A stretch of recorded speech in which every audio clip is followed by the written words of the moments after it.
الحمد للہ رب العالمین والصلاة والسلام علی اشرف الانبیاء والمرسلین اما بعد فاعوذ باللہ من الشیطان الرجیم بسم اللہ الرحمن الرحیم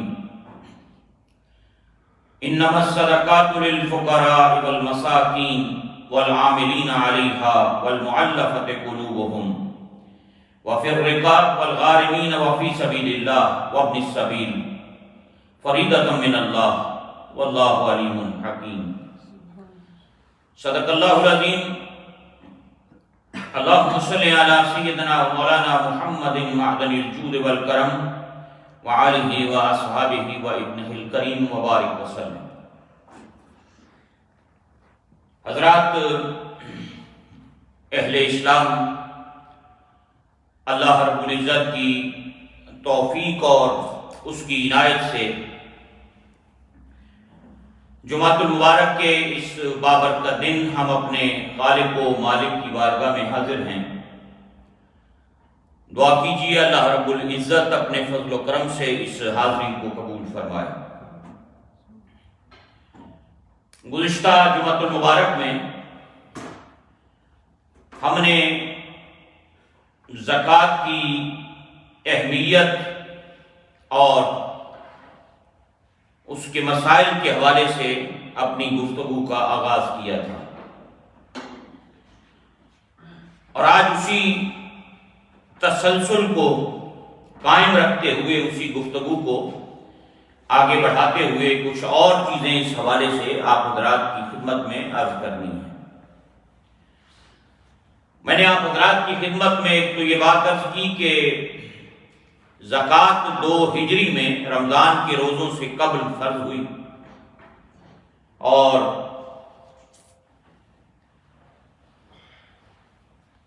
حضور کریم صلی اللہ علیہ وسلم کے اعلان نبوت کے بعد مکہ مکرمہ میں ابتداءً مسلمانوں کو صدقات کا، خیرات کا، غریبوں بے سہارا لوگوں کی مدد کا حکم دیا گیا، لیکن ایک باقاعدہ منظم شکل میں کہ زکوٰۃ کسے دینی ہے، کسے نہیں دینی، اس کا نصاب کیا ہے، کتنے عرصہ اس پر وقت گزرے۔ تو یہ جب ریاست مدینہ قائم ہوئی مدینہ منورہ میں، تو 2 ہجری میں باقاعدہ پھر اس کو منظم کیا گیا۔ اس حوالے سے گزشتہ جمعۃ المبارک میں ہم نے اللہ کی توفیق سے بات کی تھی۔ اسی گفتگو کو آج کچھ آگے بڑھاتے ہوئے کچھ باتیں اور آپ حضرات کی خدمت میں عرض کرنے کی سعادت جو ہے وہ حاصل کرنی ہے۔ 2 روایتیں گزشتہ جمعۃ المبارک میں، کیونکہ ہمارے حافظ مدثر صاحب نے جب انگلش میں گفتگو کی تھی اس میں بیان کر دی تھی، اور وہ اس بات کی تائید میں تھیں کہ مکی زندگی کے اندر نبی پاک علیہ السلام نے اپنے غلاموں کو صدقہ و خیرات کا حکم دیا۔ اسلام کی تعلیم یہ تھی۔ باقاعدہ یہ فرض ہوئی 2 ہجری میں، لیکن ابتدائی اسلام سے ہی اس کا حکم مسلمانوں کو دیا گیا تھا۔ اس کی اہمیت کا اندازہ اس بات سے ہوتا ہے۔ اور یہ ایک روایت تو انہوں نے جو پچھلے جمعۃ المبارک میں جو آپ حضرات کی خدمت میں انگلش میں بتائی تھی، انہوں نے وہ حضرت جعفر طیار رضی اللہ تعالیٰ عنہ کے حوالے سے، جب ہجرت حبشہ ہوئی اور مسلمان حبشہ کی جانب گئے، اہل مکہ کے ظلم و ستم کے ستائے ہوئے، اور پھر مکہ والوں نے، قریشیوں نے ایک ڈیلیگیشن بھیجا مسلمانوں کے خلاف جو ہجرت کر کے وہاں گئے تھے۔ نجاشی کے دربار میں انہوں نے جا کر کہا یہ لوگ ہمارے ملک سے بھاگے ہیں، آپ کے باعث آئے ہیں، آپ ان کو ہمارے حوالے کریں۔ وہاں پھر وہ آپس میں گفتگو ہوئی۔ نجاشی نے پوچھا ان سے، مسلمانوں سے، اس نے کہا کہ تم اسلام کی تعلیمات میرے سامنے بیان کرو، تمہارے نبی کی تعلیم کیا ہے، تمہارا نبی کہتا کیا ہے۔ تو نجاشی کے دربار میں حضرت جعفر طیار اور دیگر صحابہ جو اس وقت موجود تھے، انہیں اسلام اور رسول کائنات علیہ السلام کی تعلیمات انہیں بیان کرنے کا جب کہا گیا تو انہوں نے سب سے پہلی جو باتیں وہاں پر کی ہیں، ان میں پہلی بات یہ بتائی کہ ہمیں نبی پاک علیہ السلام نماز قائم کرنے کی تلقین فرماتے ہیں اور زکوٰۃ دینے کی تعلیم دیتے ہیں اور روزے رکھنے کی تعلیم دیتے ہیں۔ اور دوسری حدیث پاک حضرت حسن بصری رضی اللہ تعالیٰ عنہ سے مروی نبی پاک صلی اللہ علیہ وسلم کی، یہ حدیث مرسل ہے۔ حدیث مرسل وہ ہوتی ہے جس میں تابعی کہے کہ رسول اللہ صلی اللہ علیہ وسلم نے یہ بات بیان کی، درمیان میں صحابی کا واسطہ نہ ہو، کیونکہ تابعی نے تو براہ راست رسول کریم صلی اللہ علیہ وسلم کی زیارت نہیں کی۔ حضرت حسن البصری رضی اللہ تعالیٰ عنہ وہ تابعی ہیں، انہوں نے صحابہ سے سنا، سیدنا حیدر کرار سے سنا، تو وہ رسول اللہ صلی اللہ علیہ وسلم سے انہوں نے ایک حدیث پاک اس حوالے سے بیان فرمایا۔ نبی کریم صلی اللہ علیہ وسلم نے ارشاد فرمایا حسنوا اموالکم بالزکاۃ، لوگوں اپنے مالوں کو زکوٰۃ کے ذریعے محفوظ کر لو، اپنے مالوں کو زکوٰۃ کے ذریعے محفوظ کر لو۔ اللہ اکبر، کہ اگر کوئی یہ چاہتا ہے کہ اس کا مال محفوظ رہے، تباہ نہ ہو، نقصان نہ ہو، تو اسے چاہیے وہ باقاعدگی کے ساتھ اپنے مال کی زکوٰۃ ادا کرے۔ حسنوا اموالکم بالزکاۃ ودعوا امراضکم بالصدقہ، فرمایا زکوٰۃ کے ذریعے اپنے مالوں کو محفوظ کرو اور اپنے بیماریوں کا علاج صدقے کے ذریعے کرو۔ نبی پاک صلی اللہ علیہ وسلم صدقہ بلاؤں، وباؤں اور بیماریوں کو ٹالتا ہے۔ ادائیگی زکوٰۃ کے ساتھ دوسری تعلیم یہ دی کہ اگر مریض کی بیماری کا علاج چاہتے ہو تو پھر صدقہ کیا، صدقے کے ذریعے اپنی بیماریوں کا علاج کرو۔ اللہ اکبر۔ اور پھر اگلی بات ارشاد فرمائی اس حدیث پاک میں وَاسْتَقْبِلُوا أَمْوَاجَ الْبَلَاءِ بِالدُّعَاءِ وَالتَّضَرُّعِ۔ اللہ اکبر۔ اور فرمایا مصیبت کی لہروں کا سامنا، پریشانیوں کا سامنا، مصیبتوں کا سامنا کس شے سے کرو؟ دعا سے کرو اور عجز و انکساری کے ساتھ۔ یہ تین باتیں سیدنا حسن البصری نے یہاں پر بیان کی۔ نبی پاک علیہ السلام نے فرمایا اپنے مالوں کو زکوٰۃ کے ذریعے محفوظ بناؤ، اپنی بیماریوں کا علاج صدقے سے کرو اور مصیبت کی لہروں کا سامنا دعا اور گریہ گزاری سے۔ اگر پریشانی آ جائے، مصیبت آ جائے، تکلیف آ جائے تو رب کی بارگاہ میں اپنا دامن پھیلاؤ، اللہ سے سوال کرو، رب کی بارگاہ میں دعا کرو، دعا کے ذریعے تضرع، گریہ گزاری کے ذریعے اپنے رب کی بارگاہ کے اندر التجا کرو اور ان مصیبت کی لہروں کا سامنا کرو۔ یہ حدیث پاک گزشتہ جمعۃ المبارک میں بیان کی گئی تھی۔ اور پھر ایک بات تیسری یہ تھی کہ زکوٰۃ دینے والوں کے لیے جو شرائط تھیں وہ بھی گزشتہ جمعۃ المبارک میں حافظ صاحب نے بیان کر دی تھی۔ اس میں سب سے پہلی بات ہے اسلام۔ زکوٰۃ مسلمان پر ہے، کافر پہ نہیں۔ زکوٰۃ مسلمان پر ہے، کافر پہ نہیں ہے۔ زکوٰۃ کے لیے شرط ہے اسلام کا ہونا، عاقل ہونا، عقل مند ہونا، مجنون و پاگل پہ زکوٰۃ نہیں، بالغ ہونا، نابالغ پہ فرض نہیں ہے۔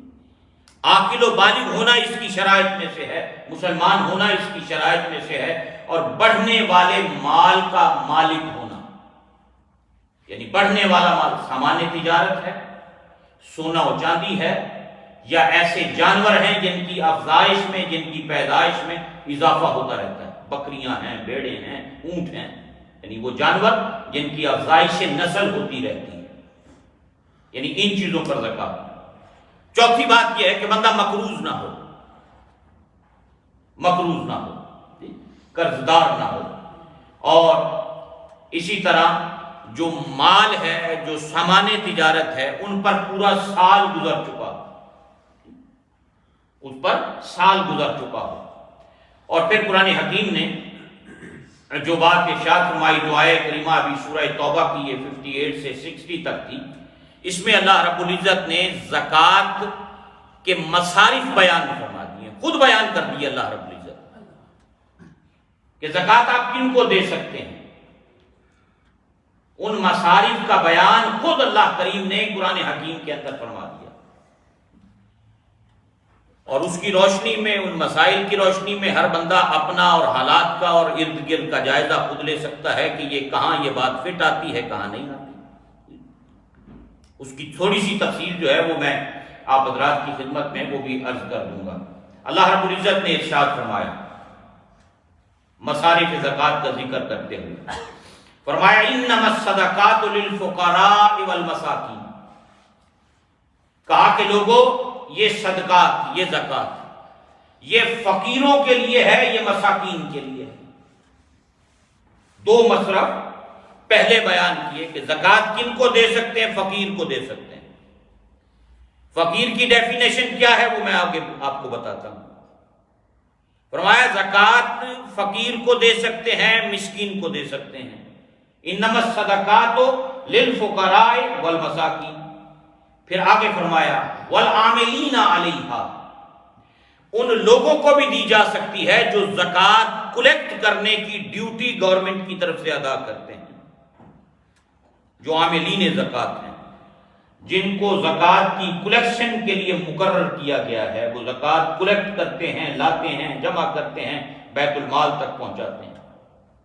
والعاملین علیہا والمعلفۃ قلوبہم، اور انہیں بھی دے سکتے ہیں جن کی تالیف قلب مقصود ہو، جن کے دلوں کو اسلام کی طرف مائل کرنا مقصود ہو، جن کے دلوں کو اسلام کی طرف متوجہ کرنا مقصود ہو کہ ان کو اگر زکوٰۃ دیں گے تو یہ اسلام کی طرف مائل ہو جائیں گے۔ ایک یہ مصرف قرآن حکیم نے زکوٰۃ کا بیان فرمایا۔ وفی الرقاب، فرمایا گردنوں کو چھڑانے کے لیے بھی زکوٰۃ دی جا سکتی، جس طرح پہلے ابتدا میں جو غلامی کا کنسپٹ تھا، غلامی کا تصور تھا کہ لوگوں کو غلام بنا لیا جاتا تھا، پکڑ کر بیچ دیا جاتا تھا منڈیوں میں، جی آزاد بندہ ہے، راستہ جا رہا ہے، سفر میں پکڑ لیا کسی نے، پکڑ کے جا کے بیچ دیا غلام بنا کر کے، یہ غلام ہے۔ تو فرمایا ان غلاموں کو چھڑانے کے لیے بھی تم زکوٰۃ دے سکتے۔ اب تو وہ تصور اور کانسیپٹ ختم ہو گیا، اب وہ غلامی والا کانسیپٹ ابھی نہیں ہے، جی پہلے یہ تھا سلسلہ، جیسا کہ ابتدائی اسلام میں اسلام نے یہ تمام چیزیں جو ہیں ان کو وہ ختم کر دیا۔ پھر اگلی بات ارشاد وفی سبیل اللہ، اور اللہ کے راستے میں فی سبیل اللہ زکوٰۃ دی جا سکتی ہے۔ فی سبیل اللہ کے اندر بہت سی چیزیں آ جاتی ہیں۔ پھر اگلی بات ارشاد فرمائی وابن السبیل، مسافر کو، یعنی ایک شخص جو ہڈرسفیلڈ میں رہتا ہے، مالدار ہے، صاحب نصاب ہے، زکوٰۃ خود دیتا ہے، اب وہ بندہ یہاں سے چلا گیا کسی اور کنٹری کے اندر یا کسی اور ملک میں گیا، کسی اور شہر میں گیا، مسافر ہے، اب اس کے پاس کوئی رقم نہیں ہے، وہاں جا کر لٹ گیا، مال ضائع ہو گیا، چوری ہو گیا، چھن گیا، اب واپس اپنے شہر تک پہنچنے کے لیے کرایہ نہیں، واپس اپنے علاقے تک آنے کے لیے ٹکٹ نہیں ہے، لیکن اپنے شہر کے اندر مالدار ہے، لیکن اب کوئی ایسا ذریعہ نہیں ہے کہ اس کے پاس بالکل کچھ بھی نہیں کہ اپنے وطن تک واپس پہنچ سکے، تو فرمایا ایسے مسافر کو بھی زکوٰۃ دی جا سکتی ہے، جسے اپنے گھر تک، اپنے وطن تک پہنچنے کے لیے جس کے پاس کوئی بھی چیز نہ ہو۔ یہ قرآن حکیم نے سورہ توبہ کی آیات بینات کے اندر مصارف زکوٰۃ کے اللہ رب العزت نے بیان فرمائے ہیں۔ انما الصدقات للفقراء والمساکین والعاملین علیہا والمعلفۃ قلوبہم وفی الرقاب والغارمین، اور ایک فرمایا کہ غارمین، قرض داروں کو بھی دی جا سکتی ہے، بندہ قرض دے وچ ڈوبیا پیا ہوئے، ہن کڈنا ہوئے انہوں کہ کڈیے باہر، کسی طرح قرض وچ نکلے، اللہ اکبر۔ اور پھر فرمایا وفی سبیل اللہ وابن السبیل، مسافر کو دی جا سکتی ہے، فریضۃ من اللہ، اور یہ ایک فریضہ ہے اللہ کی طرف سے، یہ فرض ہے اللہ کی طرف سے، اللہ اکبر۔ واللہ علیم حکیم، اور اللہ سب کچھ جاننے والا ہے اور دانا اور بینا ہے، اللہ اکبر۔ تو حضرات یہ قرآن حکیم نے یہ چیزیں یہاں پر بیان فرما دی ہیں۔ اور میں یہاں پر اس حوالے سے ایک بات آپ حضرات کی خدمت میں اس کے جو مسائل ہیں، مصارف ہیں، ان کے حوالے سے جو چیز آپ حضرات کی خدمت میں عرض کرنا چاہتا ہوں۔ سب سے پہلی فقیر، انما الصدقات للفقراء والمساکین، زکوٰۃ آپ فقیر کو دے سکتے ہیں، مسکین کو دے سکتے ہیں، ٹھیک ہے۔ سب سے پہلا مصرف فقیر۔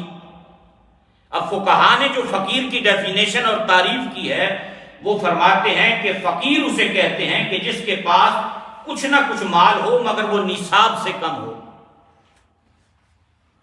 کچھ نہ کچھ ہو لیکن نصاب سے کم ہو۔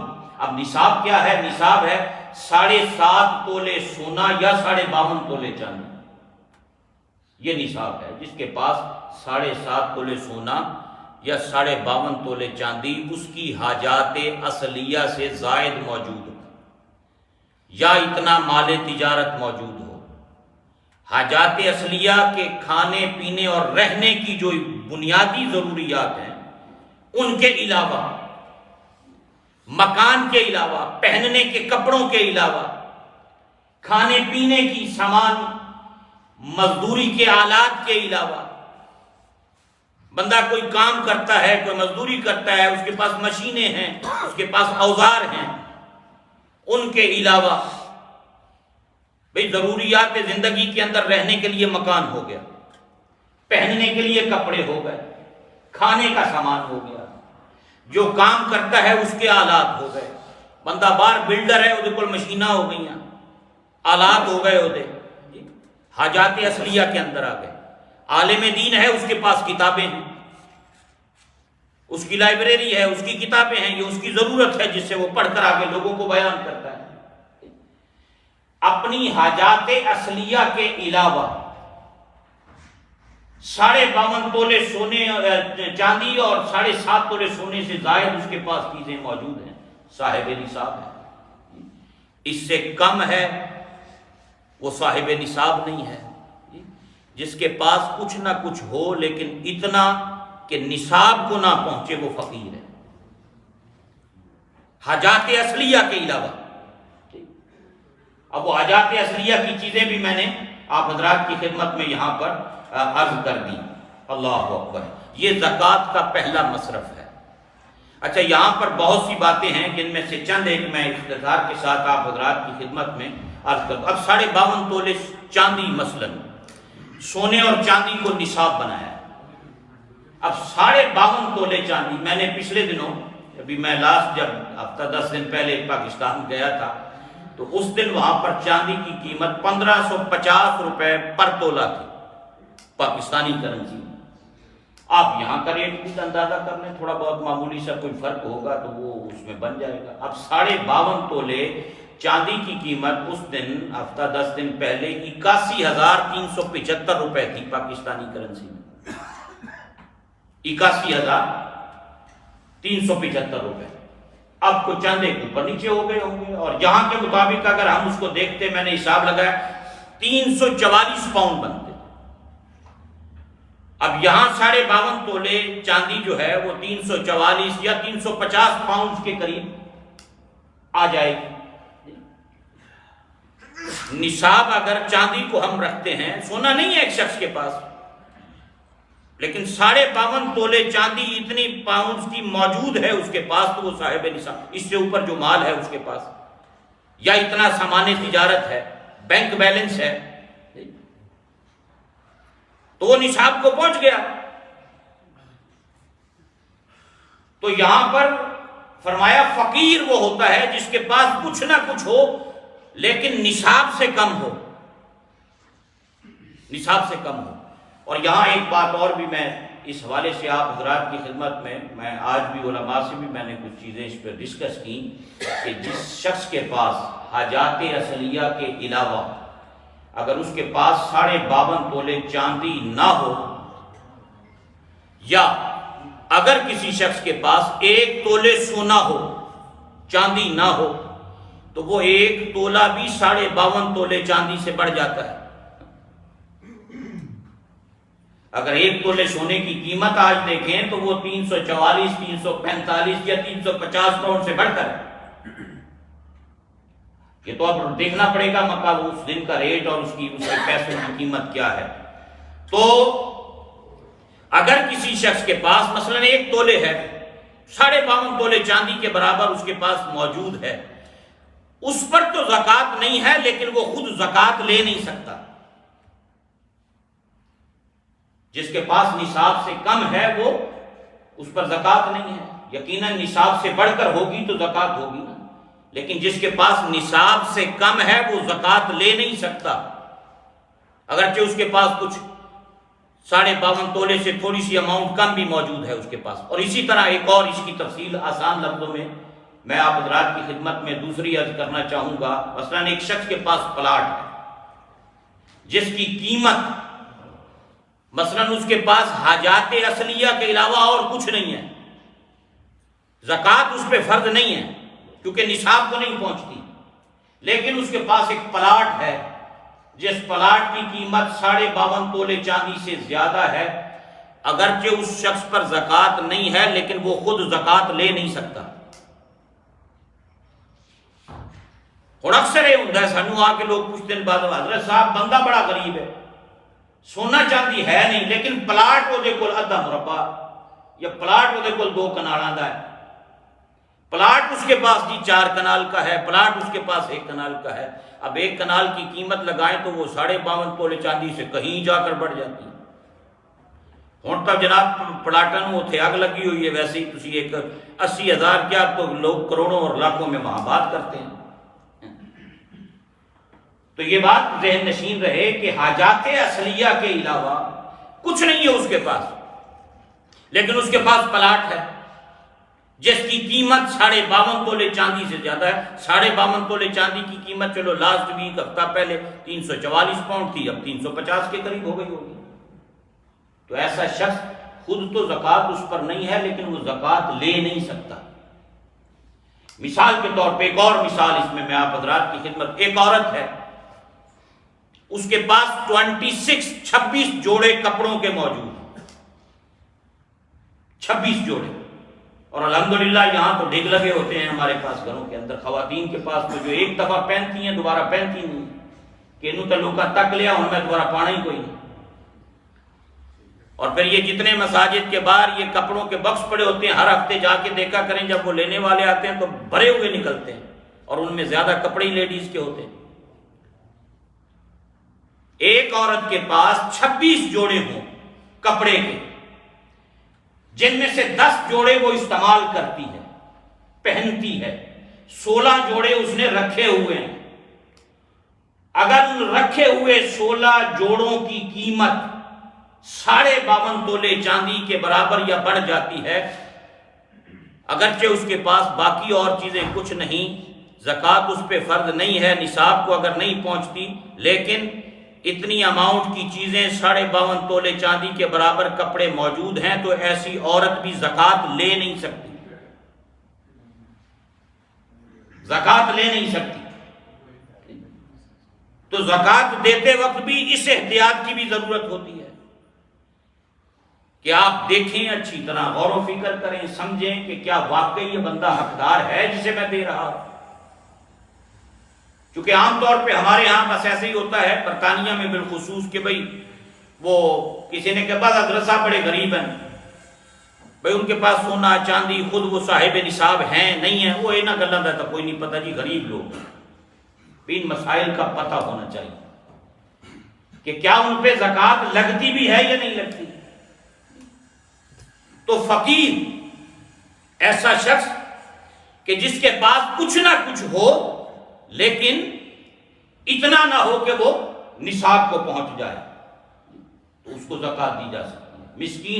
مسکین اسے کہتے ہیں جن کو کچھ ہی نہ ہوئے، اس کو اپنی ضروریات زندگی کے لیے لوگوں کے سامنے ہاتھ پھیلانا پڑے۔ فقیر تو وہ ہے جس کے پاس کچھ نہ کچھ ہے لیکن نصاب کو نہیں پہنچتا، 52.5 تولے چاندی کے برابر نہیں جاتا، لیکن مسکین وہ ہے جن کو کچھ بھی نہیں، اس کو زندگی گزارنے کے لیے لوگوں کے سامنے ہاتھ پھیلانا پڑتا ہے اپنی ضروریات پوری کرنے کے لیے۔ اس کو دی جا سکتی ہے۔ اسی طرح ایسے افراد جو حکومت کی طرف سے زکوٰۃ وصول کرنے کی ڈیوٹی کرتے ہیں ان کو زکوٰۃ دی جا سکتی ہے، والعاملین علیہ، ان کو بھی دی جا سکتی ہے۔ تالیف قلب قرآن حکیم نے، یعنی ایسے لوگ جن کا دل موہ لیا جائے، جن کو اسلام کی طرف مائل کرنا مقصود ہو، ان کو بھی زکوٰۃ دی جا سکتی ہے۔ ایک تالیف قلب کا قرآن حکیم نے ذکر فرمایا۔ اسی طرح غلاموں کو آزاد کروانے کے لیے زکوٰۃ دی جا سکتی ہے، اور قرض دار کا قرضہ اتارنے کے لیے بھی زکوٰۃ دی جا سکتی ہے، کہ جس کے پاس اور کچھ نہیں ہے، اب وہ قرضے میں جکڑا ہوا ہے، تو اس کی مدد کر کے اس کو اس قرضے کا بوجھ اور بار اس کی گردن سے اتار دیا جائے۔ قرآن حکیم نے فی سبیل اللہ کا لفظ استعمال کیا کہ فی سبیل اللہ۔ اب فی سبیل اللہ کی تعریف میں علماء نے اختلاف کیا، بعض نے کہا کہ فی سبیل اللہ سے مراد جہاد ہے، فلاں ہیں۔ میں یہاں ایک امام کاسانی حنفی رحمۃ اللہ علیہ 587 ہجری میں حنفیوں کے بہت بڑے امام گزرے ہیں، تو امام کاسانی نے اس کی جو ڈیفینیشن کی وہ فرماتے ہیں فی سبیل اللہ سے مراد نیکی کے وہ تمام کام ہیں جن سے اللہ تعالیٰ کا قرب حاصل ہوتا ہو۔ فی سبیل اللہ سے مراد نیکی کے وہ تمام کام جن کاموں سے رب کا قرب بندے کو حاصل ہوتا ہو، اور فرمایا اس میں ہر وہ شخص شامل ہے جو اللہ کی اطاعت اور نیک کاموں میں تگ و دو کرے جبکہ وہ زکوٰۃ کا حاجت مند نہ ہو، ہر وہ شخص شامل، اللہ اکبر۔ اور اسی طرح مسافر، یہ 8 مصارف قرآن نے بیان کیے ہیں کہ ایک بندہ اپنے وطن میں صاحب نصاب ہے، زکوٰۃ دیتا ہے، لیکن مسافر ہو کر کہیں گیا، اس کے پاس کچھ نہ رہا، چوری ہو گیا، گم ہو گیا، چھن گیا، اب وہاں مسافر ہے، اس کے پاس کچھ نہیں، تو ایسے شخص کو بھی زکوٰۃ دی جا سکتی ہے۔ قرآن حکیم نے یہ 8 مصارف بیان فرمائے زکوٰۃ کے کہ آپ زکوٰۃ کن کو دے سکتے ہیں۔ یہ سورہ توبہ کی 58 اور 60 یہ جو آیات بینات ہیں ان میں اللہ کریم نے یہ چیزیں بیان فرمائی ہیں۔ باقی بہت سی چیزیں اور بھی ہیں جو یہاں کے حوالے سے ہیں، تو انشاءاللہ آئندہ جمعۃ المبارک میں ان کا ذکر بھی کریں گے تاکہ ان بنیادی بیسک جو چھوٹے چھوٹے مسائل ہیں ان پر انشاءاللہ تفصیل سے کلام کریں گے۔ آپ کے ذہنوں میں بھی کوئی سوال ہو تو آپ لکھ کر دے سکتے ہیں، بعد میں بھی مجھے کہہ سکتے ہیں، تاکہ آئندہ جمعہ میں ہم اس کو بھی ساتھ شامل کر لیں گے انشاءاللہ۔ وما علینا الا البلاغ۔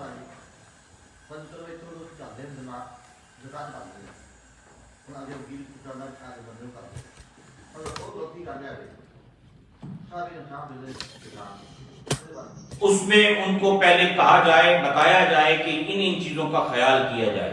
جس کو آپ وکیل بنا رہے ہیں اس کو بتائیں کہ ان چیزوں کا خیال کرے، اور ان چیزوں کا خیال کرتے ہوئے جو مستحق زکوٰۃ ہے اس کو میری یہ زکوٰۃ دی جائے۔ آپ وکیل بنا سکتے ہیں کسی کو کہ یہ میری زکوٰۃ ہے، آپ اس کے وکیل ہیں، آپ جہاں چاہیں گے جس کو حقدار سمجھیں گے صحیح مصرف قرآن و حدیث کی روشنی میں وہاں اس کو استعمال کریں۔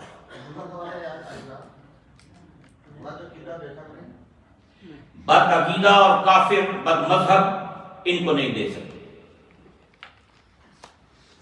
الحمدللہ رب العالمین والصلاة والسلام واتم وتسلیم على سیدنا ونبینا محمد وعلى آلہ وصحبہ اجمعین۔ وقال اللہ تعالی فی القرآن الکریم انما الصدقات للفقراء والمساکین والعاملین علیہا والمؤلفة قلوبهم وفي الرقاب والغارمین وفي سبیل اللہ وابن السبیل فریضة من اللہ واللہ علیم حکیم۔ صدق اللہ العظیم۔ Allah subhanahu wa ta'ala mentions in the Quran in Surah Tawbah about the 8 recipients of Zakat, and as it's coming to the month of Ramadan, the majority of us start to recollect and also count our wealth to give our Zakat out. So this is a very important topic in that we know who is eligible to receive Zakat. And Allah subhanahu wa ta'ala puts it into 8 categories. So Allah subhanahu wa ta'ala mentions that charity or zakat is only for the poor. So He describes it in 2 categories as lil fuqara, so the fuqara, and the masakin. And the ulama have categorized what is the difference between a faqir and a miskin, in that the faqir is someone who has the necessities, but they have not reached the level of nisab.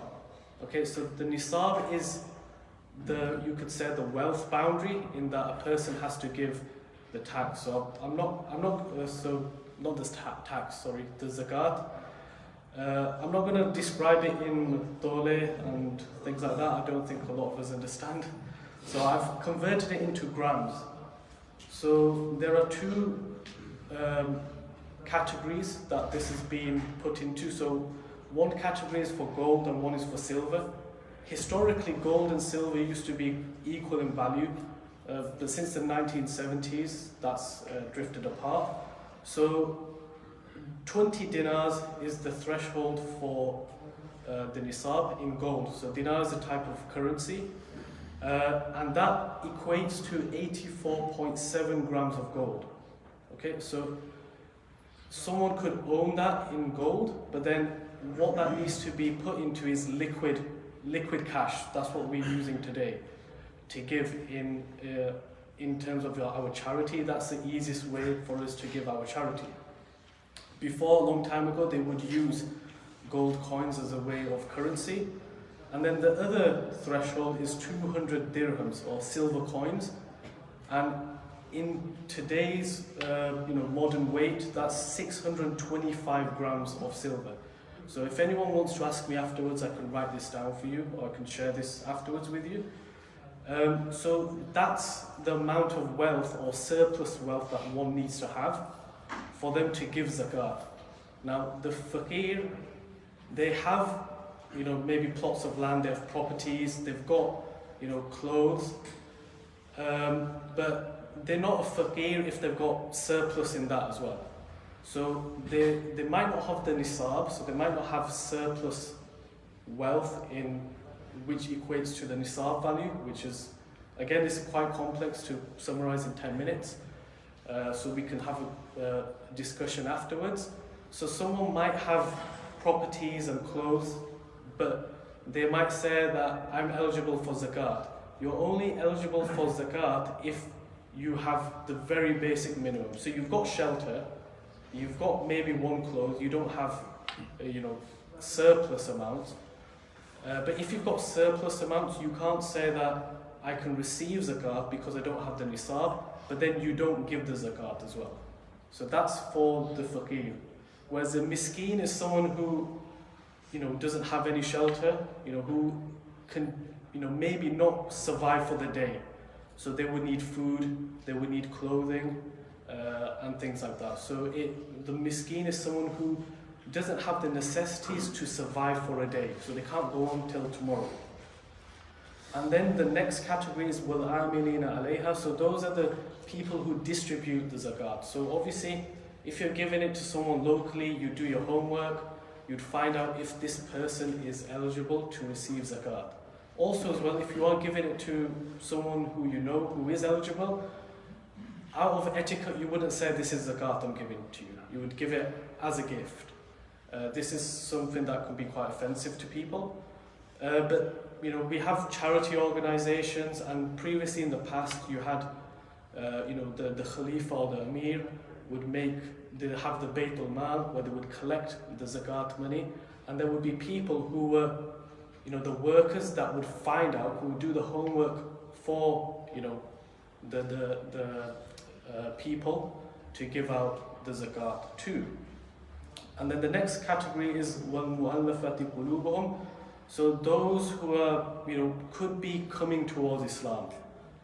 So someone that is, very close to accepting Islam, and sometimes as well it can be, financial impetus that could bring them to Islam.